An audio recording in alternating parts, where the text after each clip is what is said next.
बिस्मिल्लाहिर्रहमानिर्रहीम बिस्मिल्लाहिर्रहमानिर्रहीम। शुरू अल्लाह के पाक नाम से जो बड़ा मेहरबान नहायत रहम करने वाला है। अस्सलाम वालेकुम। मेरी आज की इस वीडियो का टॉपिक है सक्सेस, कामयाबी कुरान से। अल्लाह ताला कुरान पाक में पारा नंबर 17 सूरह अल हज की आयत नंबर 77 में फरमाता है, ऐ ईमान वालो, रुकू सजदा करते रहो और अपने परवरदिगार की इबादत में लगे रहो और नेक काम करते रहो ताकि तुम कामयाब हो जाओ। इन आयात मुबारका के ज़रिए अल्लाह पाक ने कामयाबी के बारे में वाज़िया बता दिया कि कामयाबी क्या है। कामयाबी ये है कि अल्लाह ताला के लिए नेक अमल करते रहो, अल्लाह ताला के लिए रुकू और सजदे करते रहो, अल्लाह ताला को याद करते रहो, अल्लाह का ज़िक्र करते रहो।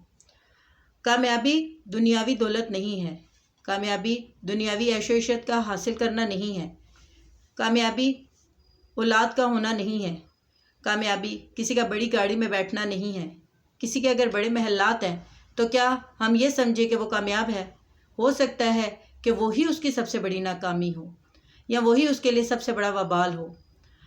बहुत सारे दुनिया में सक्सेसफुल आदमी हैं।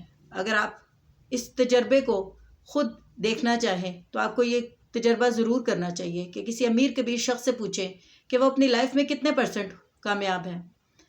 दुनियावी लिहाज से तो वो कहेगा आपको कि मेरे पास ये भी है वो भी है, लेकिन असल में उसके पास कुछ भी नहीं होगा।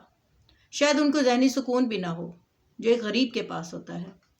अबू ज़र गफ़ारी की यहाँ पे मैं मिसाल देना चाहूँगी कि उनके पास ना घर था ना झोंपड़ी थी, रहने को कोई मकान नहीं था, लेकिन अल्लाह के यहाँ उनका बहुत ऊंचा मकाम और बहुत ऊंचा रुतबा था। अगर दौलत, ऐशो इशरत, शोहरत और ये सब चीज़ें कामयाबी की ज़ामिन होती तो नमरूद, फ़िरौन, जिनके पास बहुत ज़्यादा हुकूमत थी, फ़िरौन ने 10 साल हुकूमत की और क्या वो कामयाब शख्स था? फ़िरौन का अभी भी आप देखें तो उसका मुजस्मा, उसकी मम्मी मिस्र में मौजूद है और उस पर हज़ारों की तादाद में चूहे छोड़ दिए जाते हैं और उसको पता नहीं किस किस केमिकल को लगाकर उसको रखा जाता है। कारून के पास दुनिया की दौलत का ख़जाना था, तो क्या कारून एक कामयाब शख्स था? शद्दाद जिसने जन्नत बनाई अपनी, उसने कहा कि अगर अल्लाह ताला जन्नत देगा मरने के बाद तो ये तो कोई नामुमकिन काम नहीं है, मैं दुनिया में भी जन्नत बना सकता हूँ अपने लिए। उसने बड़ी मेहनत से दुनिया की हर कीमती से कीमती चीज़ को मंगवा कर उसने अपने लिए जन्नत तामीर करवाई।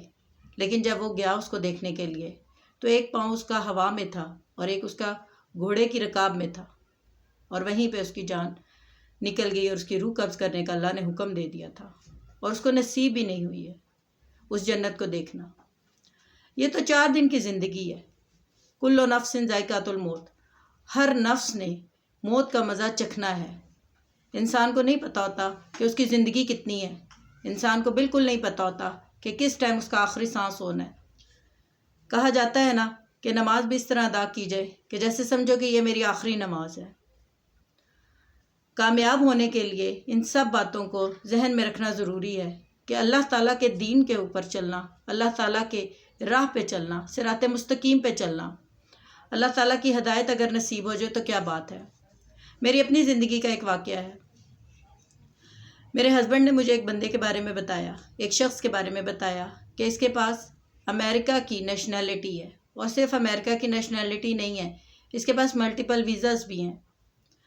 तो मुझे लगा कि ये कोई बड़ी बात तो नहीं है और ये कोई कामयाबी वाली बात तो नहीं है और ना मुझे इस पर कोई रश्क आता है। रश्क तो मुझे उस पर आएगा अगर मुझे ये पता चले कि फ़लाँ शख्स के पास जन्नत का टिकट है और फ़लाँ शख्स के अल्लाह ताला ने दुनिया में ही बख्शिश कर दी है। जैसे 10 असहाबा कराम जिनको अल्लाह ताला ने दुनिया में ही जन्नत की खुशखबरी सुना दी गई थी, उनसे बड़ा खुश नसीब और कामयाब कौन है? कामयाबी वो होगी तब मानूंगी मैं जब पुल सिरात पे कोई शख्स गुजर जाएगा तो वो कामयाब हो गया। जब अल्लाह ताला के सामने हिसाब किताब होगा और अल्लाह ताला अपने रहम करम और फजल से किसी को अल्लाह ताला अगर जन्नत में जगह दे देता है या अल्लाह ताला उसको बख्श देता है अपने रहम करम और फजल से, तो असल में तो वो कामयाबी है। हम लोग पता नहीं कहाँ कहाँ भटकते जा रहे हैं और ऐसा है कि जैसे अंधेरा है और आंखें हमारी बिल्कुल देखने से कासिर हैं। اور ہم کبھی یہاں اور کبھی وہاں بھٹک رہے ہیں۔ دنیا کی عیش و عشرت کے پیچھے مت جائے، اللہ تعالیٰ کے دین کے اوپر چلے، اللہ تعالیٰ کی سنیں اور اللہ تعالیٰ کی مانیں۔ اللہ تعالیٰ آپ کو، آپ کے بچوں کو، مجھے اور میرے بچوں کو قرآن و حدیث کی تعلیمات کی روشنی میں زندگی گزارنے کی توفیق عطا فرمائے۔ آمین۔ جزاک اللہ خیر۔